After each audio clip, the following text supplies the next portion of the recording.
일본 전역에서 지금 무슨 일이 벌어지고 있는 거죠? 일본 SNS와 커뮤니티는 물론 각종 리뷰 사이트까지 마치 태풍이 몰아치듯 한 드라마에 대한 이야기로 가득 찼습니다. 어떤 이는 드라마가 끝나고 한참을 울었습니다. 라고 고백했고, 또 어떤 이는 이 드라마는 내 손을 잡고 인생을 같이 걸어가 줬어요. 라고 말했죠. 심지어 일부 일본 시청자들은 내 인생의 방향을 바꾸게 된 계기가 됐다며 눈물로 후기까지 남겼습니다. 지금 일본에서 뜨거운 반응을 불러일으키고 있는 이 드라마, 바로 한국 넷플릭스 오리지널 드라마 폭삭 소가수다입니다. 드라마 한 편이 이렇게까지 일본 사람들의 감정을 건드릴 수 있을까요? 안녕하세요. 저는 요코하마에 거주하는 30대 직장인 사토 에리입니다. 한국 드라마는 솔직히 많이 보지 않았어요. 주변에서는 또 한국 드라마야? 하는 반응도 있고, 저는 그냥 일본 드라마나 가끔 넷플릭스에서 미국 드라마 정도만 챙겨봤거든요. 그런데 어느 날 친구가 강력 추천한 한 작품이 제 인생을 바꿔버렸습니다. 에리, 제발 이 드라마만은 꼭 봐. 진짜야. 그렇게 마지못해 플레이 버튼을 눌렀고, 첫 화가 끝나기도 전에 저는 눈물이 났습니다. 그냥 단순히 슬프거나 감동적인 걸 넘어서 제 인생 어느 한 조각을 들여다보는 듯한 느낌이었어요. 그리고 저는 깨달았습니다. 이건 단순한 드라마가 아니라고요. 처음에는 단순한 입소문이었습니다. 넷플릭스에서 한국 드라마 새로 나왔대. 엄청 울게 된다더라. 친구들 사이에서 그렇게 입에서 입으로 전해졌죠. 일본의 유명 리뷰 사이트에는 평소보다 몇 배나 많은 댓글이 달리고 포털 검색어 상위권엔 폭삭 소가수다가 며칠째 고정되어 있었습니다. 가장 충격적이었던 건 트위터에서 본 어떤 일본 시청자의 반응이었어요. 드라마 한 편 때문에 눈이 퉁퉁 부었어요. 회사 갈 수가 없어요. 그 말이 농담이 아니더라고요. 회사에서도, 지하철에서도, 심지어 편의점에서도 사람들이 속닥이며 이 드라마 얘기를 하고 있었으니까요. 폭삭 소가수다는 어느새 일본에서 문화현상이 되어 있었습니다. 그 중심엔 제주도의 한 소녀 애순과 그녀의 인생을 지켜주는 단 한 사람, 관식이 있었죠. 1950년대 제주도라는 일본 사람들에겐 낯선 배경. 하지만 그 낯선 배경 속에서 전해진 감정은 너무도 익숙하고 너무도 진했습니다. 저는 드라마를 보기 전까지만 해도 한국의 삶이나 정서에 대해 깊이 생각해 본 적이 없었어요. 그런데 애순이의 삶을 보며 저는 어느새 그 시절 제주도의 바람을 느끼고 그녀의 고단한 삶을 함께 걷고 있었습니다. 그리고 무엇보다 관식이라는 인물. 그 사람을 보며 저는 처음으로 생각하게 되었어요. 나는 지금까지 그런 사랑을 받은 적이 있었을까? 내 곁에 그런 사람이 있었다면 나도 더 달라졌을까? 에피소드 3화쯤이었을까요? 애순이 어린 시절 굴곡진 삶을 살아가면서도 그 안에서 웃음을 잃지 않으려는 장면이 나왔어요.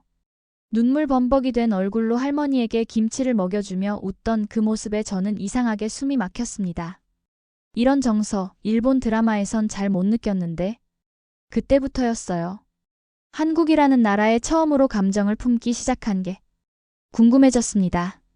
대체 이 감정은 어디서 오는 걸까? 왜 이 드라마 속 인물들은 이렇게 뜨거운 걸까? 그리고 그 궁금증은 한 가지 우연으로 이어졌습니다. 회사에서 열린 글로벌 컨퍼런스에서 저는 뜻밖에도 한국 본사와의 협업 프로젝트에 참여하게 되었어요. 에리 씨, 이번에 서울 출장 같이 가실 수 있겠어요? 심장이 멈출 뻔했습니다. 서울이요? 진짜로요? 그렇게 저는 10년 만에 처음으로 일본을 벗어나 한국행 비행기에 몸을 실었습니다. 비행기에서 내리자마자 맞이한 인천공항의 풍경은 말 그대로 충격이었어요. 모든 게 빠르고 친절하고 깨끗했습니다. 무엇보다 공항버스를 기다리던 중 자판기 옆에 앉아있던 한 아주머니가 저에게 미소를 건네며 따뜻한 말을 건넸을 때 저는 그 짧은 인사 한마디에 울컥했습니다. 어서 오세요. 여행 오셨어요? 저는 고개를 끄덕였고 아주머니는 마치 오래된 지인을 대하듯 좋은 사람들 많이 만날 거예요. 한국은 그런 나라예요. 라고 말해주셨습니다. 그 순간 드라마 속 관식이 떠올랐어요. 말없이 묵묵하게 사람을 따뜻하게 감싸주는 존재. 그리고 저는 확신했습니다. 폭삭 소가수다는 단순한 허구가 아니구나. 이 감정은, 이 따뜻함은 한국 사람들의 진짜 모습에서 온 거구나. 서울에서의 첫 아침. 호텔 창문을 열자 보이는 한강의 물결이 유난히도 잔잔했습니다. 어제의 피로가 남아 있었지만 이상하게도 마음은 말끔했어요. 아, 나 지금 진짜 한국에 와 있구나. 이 느낌 오래 기억하고 싶다고 생각했죠. 회사 미팅은 그날 오후였어요. 강남의 고층 빌딩 안 한국 본사 직원들과의 첫 만남이 예정되어 있었죠. 솔직히 걱정도 많았습니다. 한국 사람들은 너무 바쁘고 무뚝뚝하다는 얘기를 들었는데 혹시 어색해지면 어쩌지? 하지만 그 불안은 문을 열자마자 사라졌습니다. 에리 씨, 어서 오세요. 오래 기다리셨죠? 단정하게 차려입은 직원들이 환한 미소로 저를 맞아줬습니다.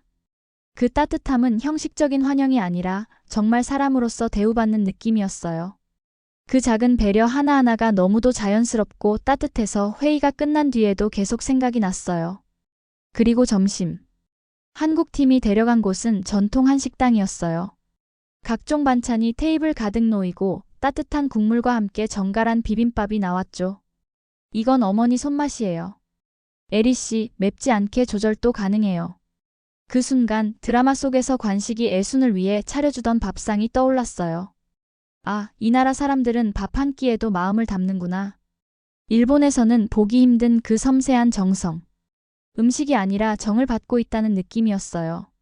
그날 밤 호텔로 돌아와 드라마 폭삭 소가수다를 다시 틀었습니다.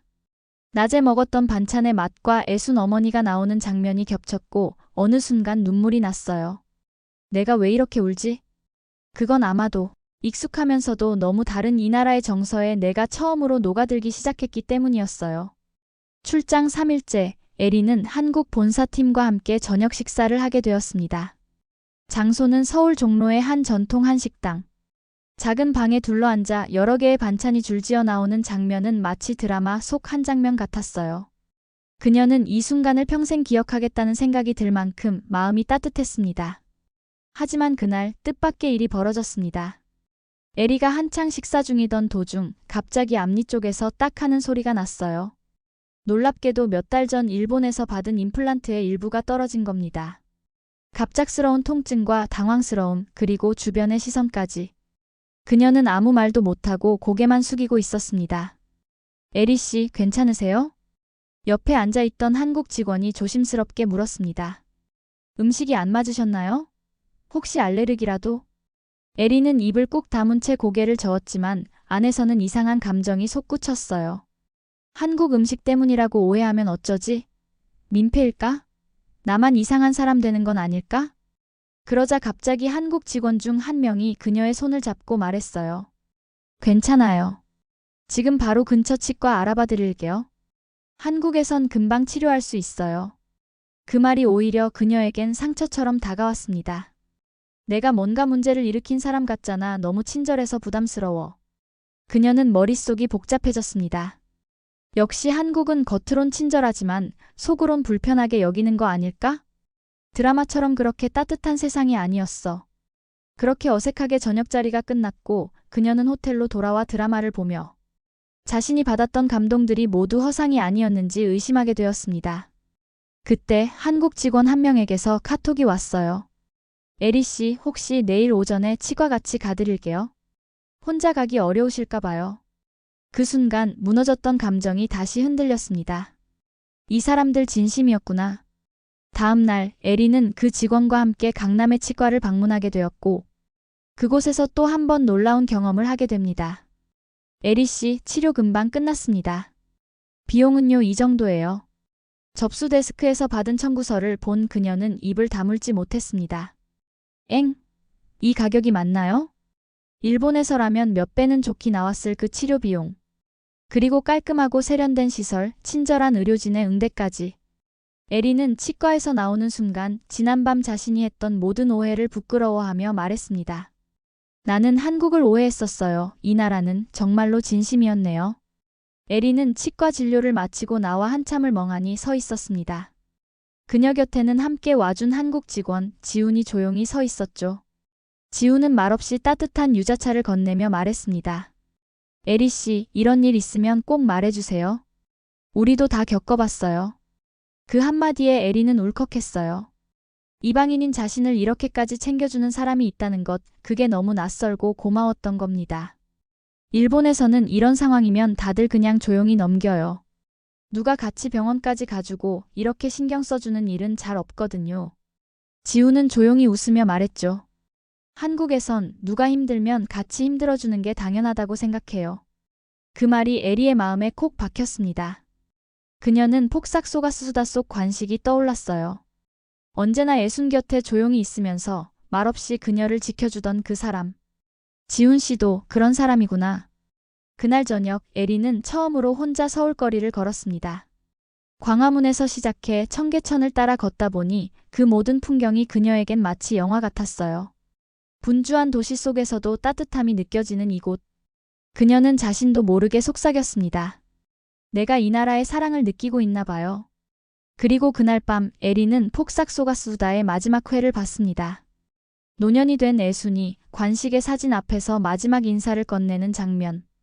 당신 덕분에 참 잘 살았어요. 그 대사에 그녀는 참을 수 없이 울었습니다. 에리는 깨달았습니다. 그녀가 느꼈던 한국의 진심, 그건 단지 드라마의 이야기가 아니라 지금 이 순간에도 살아 숨쉬는 현실이었어요. 그녀는 결심합니다. 이곳에서 더 많은 것을 알고 싶다고. 단순한 출장이 아니라 이곳에서의 삶을 더 오래 경험하고 싶다고. 출장 마지막 날 아침, 에리는 서울의 작은 카페에 앉아 창밖을 바라보고 있었습니다. 노란 개나리가 흐드러지게 핀 거리, 출근길의 사람들, 그리고 그 모든 풍경을 담고 있는 그녀의 눈은 어제보다 훨씬 부드러워 보였어요. 그녀는 조용히 노트북을 열고 메일을 씁니다. 제목 연장 근무 요청. 내용 서울 본사에서의 프로젝트 기간을 한 달 더 연장하고 싶습니다. 이유는 명확하지 않습니다. 다만 저는 지금 이곳에서 더 많은 것을 배우고 싶고 이 따뜻함과 진심 속에 조금 더 머물고 싶습니다. 그녀는 잠시 손을 멈추고 폭삭 속았수다의 마지막 장면을 떠올립니다. 그 말, 그 한마디. 당신 덕분에 참 잘 살았어요.